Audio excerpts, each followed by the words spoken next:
بسم اللہ الرحمن الرحیم۔ السلام علیکم۔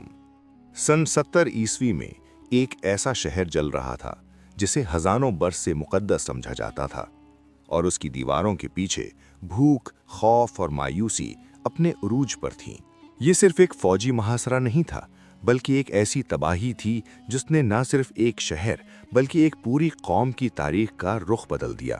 سوال یہ ہے کہ آخر وہ کون سے حالات تھے جنہوں نے رومی سلطنت کو یروشلم پر ایسی سختی سے حملہ کرنے پر مجبور کیا، اور کیوں اس محاصرے کا انجام اتنا ہولناک ثابت ہوا کہ آج بھی اسے انسانی تاریخ کی بڑی تباہیوں میں شمار کیا جاتا ہے۔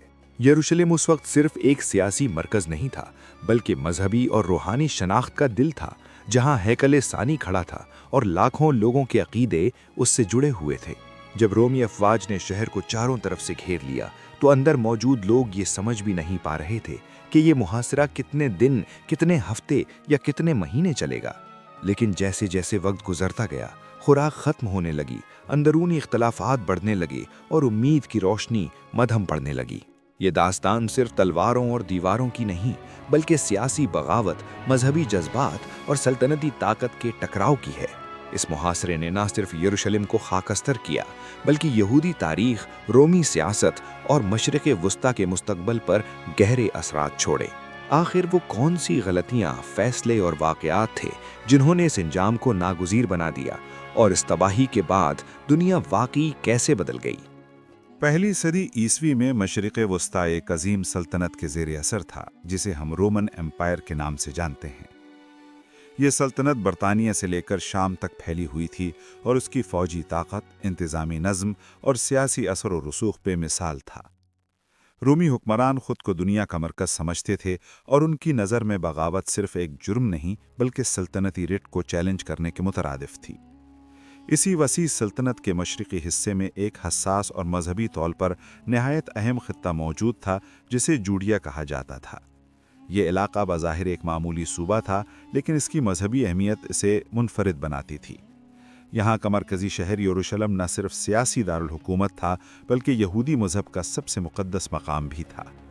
شہر کے قلب میں ہیکل ثانی قائم تھا، جسے صدیوں پہلے دوبارہ تعمیر کیا گیا تھا، اور بعد میں ہیروڈ دی گریٹ نے اسے مزید شاندار بنا دیا تھا۔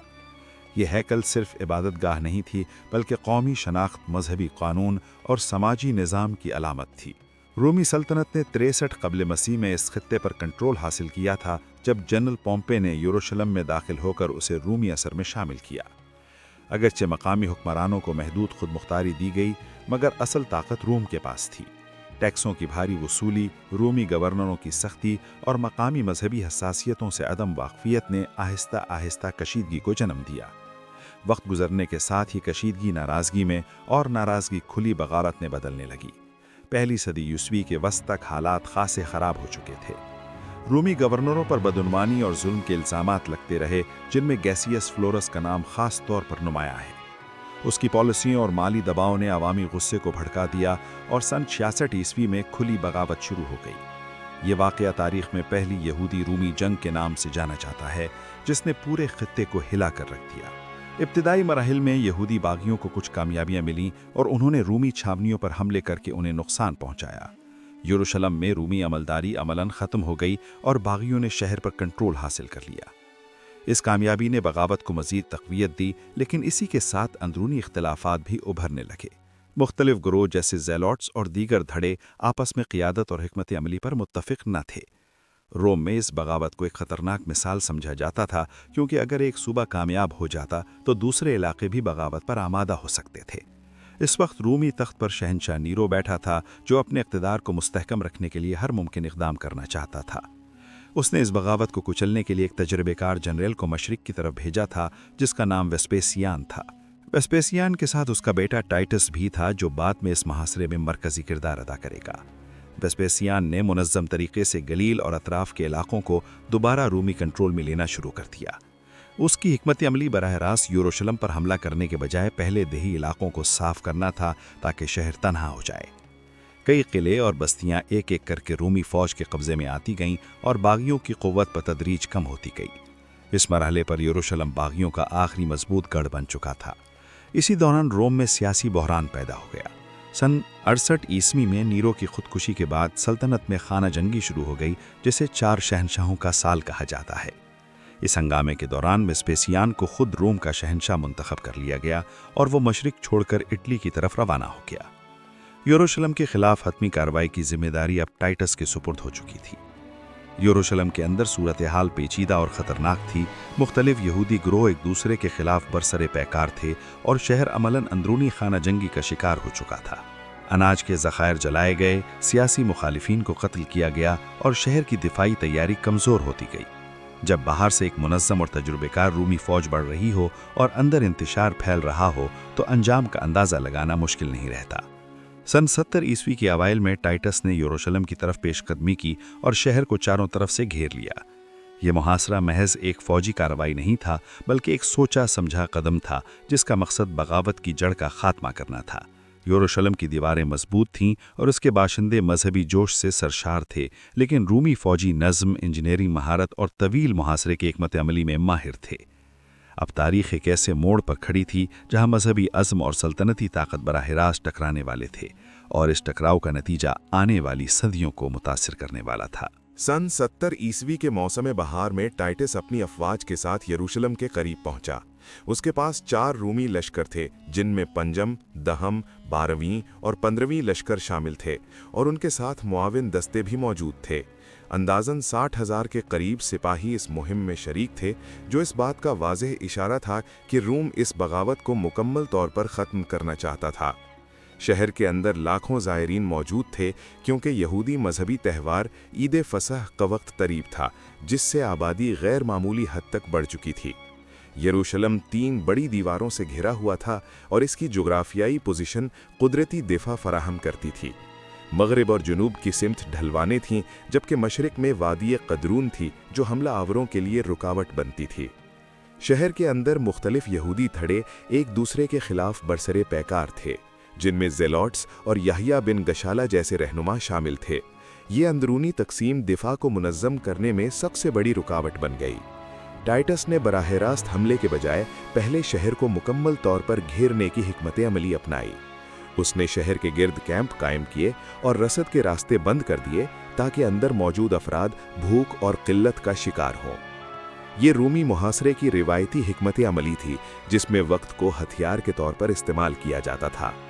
जल्द ही शहर में खुराक की किल्लत शिद्दत इख्तियार करने लगी और हालात बिगड़ने लगे। इब्तिदाई मरहले में रूमी फ़ौज ने शुमाली दीवार पर हमला किया, क्योंकि वो निस्बतन कम मजबूत समझी जाती थी। कई दिनों की शदीद लड़ाई के बाद पहली दीवार टूट गई और रूमी सिपाही अंदर दाखिल हो गए, मगर ये फतह मुकम्मल नहीं थी। बागियों ने पसपा होकर दूसरी दीवार के पीछे दिफा मजबूत कर लिया। इस पेशरफ्त ने वाज़ेह कर दिया कि ये जंग तवील और खूनरेज़ होने वाली है। शहर के अंदर भूख और खौफ बढ़ता जा रहा था। तारीख़ी माख़िज़ खुसूसन फ्लेवियस जोसेफ्स, जो खुद इस जंग के ऐनी शाहिद और बाद में रूमी मुअर्रिख़ बना, बयान करता है कि खुराक की किल्लत ने हालात को इंतहाई संगीन बना दिया था। अगरचे बाज़ आदाद शुमार पर मुअर्रिख़ीन इख्तिलाफ़ करते हैं, मगर इस बात पर इत्तफ़ाक़ है कि क़हत ने हज़ारों जानें ले लीं। दाखिली खाना जंगी और बैरूनी मुहासरा एक साथ चल रहे थे, जिससे शहरी आबादी दोहरी मुसीबत में गिरफ्तार हो गई। टाइटस ने दूसरी दीवार पर भी कब्जा कर लिया, मगर हर पेश कदमी के बाद उसे शदीद मुज़ाहिमत का सामना करना पड़ा। रूमी फ़ौज ने मुहासरे के आलात इस्तेमाल किए, जिनमें मंजनीक और दीवार तोड़ने वाले मीनार शामिल थे। इन आलात की मदद से वो शहर के अंदरूनी हिस्सों के करीब पहुंचने लगे। ताहम हैकल के अहाते तक पहुंचना सबसे मुश्किल मरहला था, क्योंकि ये निहायत मजबूत कलाबंदी पर मुश्तमिल था। सूरत हाल को हतमी शक्ल देने के लिए टाइटस ने एक फैसला कुन कदम उठाया। उसने हुक्म दिया कि शहर के गिर्द एक मुकम्मल दीवार तामीर की जाए, ताकि कोई शख्स बाहर न निकल सके और न ही कोई मदद अंदर आ सके। रूमी सिपाहियों ने चंद ही दिनों में कई किलोमीटर लंबी ये आर्जी दीवार बना दी, जिससे यरूशलेम मुकम्मल तौर पर कट गया। अब शहर के अंदर मौजूद अफराद के पास ना फरार का रास्ता था और ना ही रसद की उम्मीद। जून और जुलाई के महीनों में लड़ाई हैकल के गिर्द मरकूज हो गई। ये मकाम न सिर्फ दिफाई लिहाज से अहम था, बल्कि मजहबी एतबार से भी मरकजी हैसियत रखता था। रूमी अफवाज ने मुसलसल हमले किए और बागियों ने हर कदम पर मुज़ाहिमत की। हर गुजरते दिन के साथ हलाकतों की तादाद बढ़ती जा रही थी और शहर का बड़ा हिस्सा तबाह हो चुका था। जोसेफ्स के मुताबिक टाइटस ने इब्तिदा में हैकल को बचाने की ख्वाहिश जाहिर की थी, मगर लड़ाई के दौरान आग भड़क उठी और हालात काबू से बाहर हो गए। इस वाक़ये की तफासील पर तारीख़ी बहस मौजूद है, मगर नतीजा वाज़ेह है कि अगस्त 70 ईस्वी में हैकल सानी जलकर तबाह हो गया। ये लम्हा सिर्फ फ़ौजी फतह नहीं था, बल्कि एक मजहबी और कौमी सानहा था जिसने यहूदी तारीख़ में गहरा ज़ख्म छोड़ा। हैकल की तबाही के बाद मुज़ाहिमत कमज़ोर पड़ने लगी, मगर शहर मुकम्मल तौर पर रूमी कंट्रोल में आने में अभी वक्त बाकी था। कुछ बागी कलाबंद इलाक़ों में डटे रहे और गलियों में झड़पें जारी थीं। यरूशलेम का बेशतर हिस्सा खंडरात बन चुका था और जो कुछ बाकी था वो आखिरी हमले का इंतज़ार कर रहा था। अगस्त 70 ईस्वी में जब हैकल सानी आग की लपेट में आया तो यरूशलेम की किस्मत अमलन तय हो चुकी थी। टाइटस की अफवाज हैकल के अहाते तक पहुंच चुकी थीं और शदीद लड़ाई के बाद इस मुक़द्दस मकाम पर कब्जा कर लिया गया। तारीखी माखज़ खुसूसन फ्लेवियस जोसेफस बयान करते हैं कि आग एक हंगामी लम्हे में भड़की और फिर उसे रोकना मुमकिन न रहा।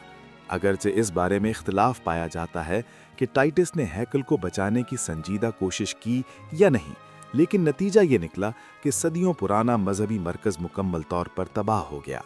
हैकल की तबाही महज एक इमारत का जलना नहीं था, बल्कि ये यहूदी मजहबी और कौमी शनाख्त के क़ल्ब पर ज़र्ब थी।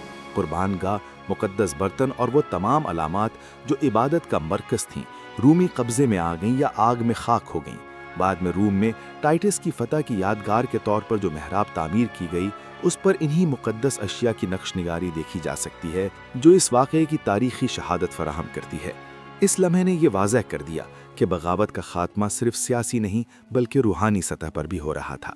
हैकल के बाद शहर के बालाई हिस्से, जिसे अपर सिटी कहा जाता था, आखिरी दिफाई मरकज़ बन गया। यहाँ बागियों ने पनाह ली और रूमी फ़ौज को गलियों और तंग रास्तों में मुज़ाहिमत का सामना करना पड़ा, मगर मुनज़्ज़म लश्कर, बेहतर असलहा और मुसलसल दबाव ने बागियों की ताकत तोड़ दी। सितंबर 70 ईस्वी तक यरूशलेम का बेशतर हिस्सा रूमी कंट्रोल में आ चुका था और मुनज़्ज़म मुज़ाहिमत ख़त्म हो गई। जोसेफस के मुताबिक हलाकतों की तादाद लाखों में थी, ताहम जदीद मौरिखीन इन अदाद शुमार को मुबालगा आमेज़ करार देते हैं और मुहतात अंदाज़े पेश करते हैं। इसके बावजूद इस बात पर इत्तिफाक है कि जानी नुकसान बहुत ज़्यादा था और ख़ज़ाहों अफराद को कैदी बनाकर ग़ुलामी में फ़रोख्त किया गया।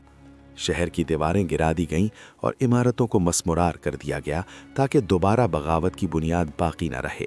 यरूशलेम, जो कभी मजहबी और सकाफती मरकज़ था, खंडरात में तब्दील हो चुका था। ये मुहासरा सिर्फ एक फ़ौजी मुहिम का इख्तिताम नहीं था, बल्कि पहली यहूदी रूमी जंग के फैसला कुन मरहले की तकमील थी। अगरचे चंद किले कैसे मसादा बाद में भी मज़ाहिमत करते रहे, मगर यरूशलेम की तबाही ने बगावत की कमर तोड़ दी।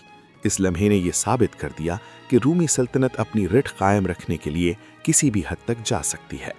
यरूशलेम की आग ने एक अहद को ख़त्म किया और एक ऐसे दौर की बुनियाद रखी जिसके असरात आने वाली सदियों तक महसूस किए जाते रहे। यरूशलेम की तबाही के फौरन बाद रोमी सल्तनत ने इस खित्ते पर अपनी गिरफ्त मजीद मजबूत कर दी। शहर का बेशतर हिस्सा खंडर बन चुका था और जिंदा बच जाने वाले हजारों अफराद को गुलाम बनाकर मुख्तलिफ हिस्सों में भेज दिया गया। बहुत से कैदी रोम ले जाए गए, जहां उन्हें फतूहात की नुमाइश में पेश किया गया। रोमी रियासत ने इस बगावत को एक मिसाल के तौर पर इस्तेमाल किया ताकि दीगर सूदों को वाज़ेह पैगाम दिया जा सके। वेस्पेशियन और बाद में टाइटस ने इस फतह को अपनी सियासी साख मजबूत करने के लिए इस्तेमाल किया। रोम में टाइटस की महराब तामीर की गई, जिस पर हैकल के मुकद्दस सामान की तस्वीर नक्श की गईं, जो आज भी इस वाक़ये की याद दिलाती है।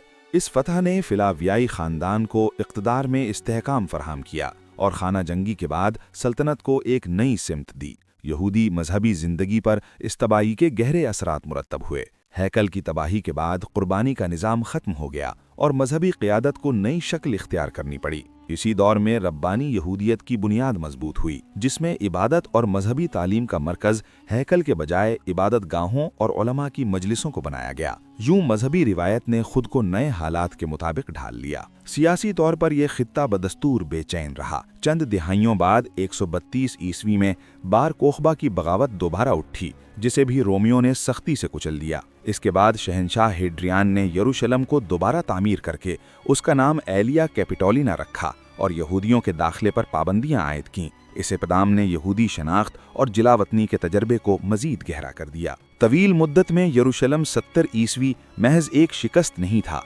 बल्कि एक ऐसा मोड़ था जिसने अकीदे, सियासत और शनाख्त को हमेशा के लिए बदल दिया। यरूशलम के मुहासरे की दास्तान हमें ये सिखाती है कि ताकत और अकीदा जब टकराते हैं तो इसके नतायज नस्लों तक महसूस किए जाते हैं।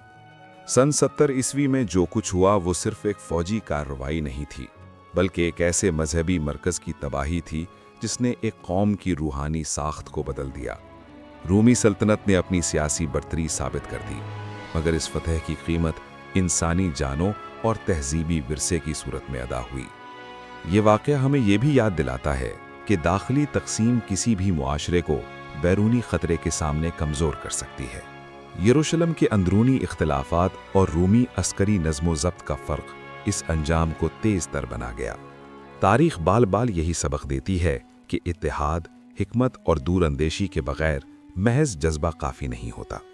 आज जब हम इस वाक़े को पीछे मुड़कर देखते हैं तो सवाल अब भी बाकी है कि क्या ये तबाही नागज़ीर थी या मुख्तलिफ फ़ैसले इसका रुख बदल सकते थे।